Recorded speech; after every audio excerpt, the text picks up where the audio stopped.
Chapter 14, Amal Unbound. Over my dead body! My mother's voice was low, almost a growl. My sisters and I lingered by the closed entrance of my parents' bedroom. It had now been 2 days since Jawad Sahib visited our home, and my parents began arguing without end. You discuss this as though there's a choice, my father said. Is our daughter not dear to me also? Be reasonable. So we give up our respect. She goes off to become a servant, and what becomes of her? And what about the rest of our girls? They are young, but think of their futures. Who will marry a girl whose family has been shamed like this? I spoke with the village elders. Our neighbors feel sympathy, not judgment toward us. This won't change anything for the other girls. Besides, it could have been worse.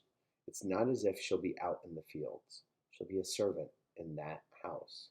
And Jawad Sahib gave me his word. He will not harm Amal. His word? His word can change with the tides. What need does he have to keep his promises? You're the one who took loans from a viper without breathing a word to me. You fix it. Do you hear yourself?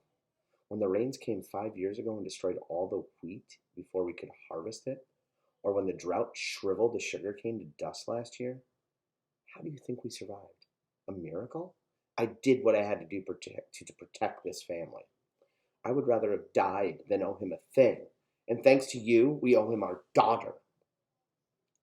Who doesn't owe him money? Make the monthly payments and there's no problem. None of this would have happened if you hadn't decided to stop functioning. Children were running this home. What else could we expect? There was a long silence, and my mother started to weep. I walked away from the door and into my bedroom. I wished Seema was home from school. My stomach hurt more and more these days. My guilt was hollowing me from the inside out. The door creaked open. In a place so filled with people, spaces seldom stayed empty for long. But it wasn't one of my little sisters who walked inside. It was my father. He sat next to me on my bed.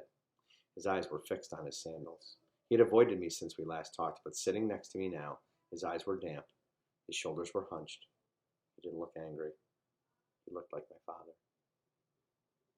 I shouldn't have taken the money from him, he said. I was desperate.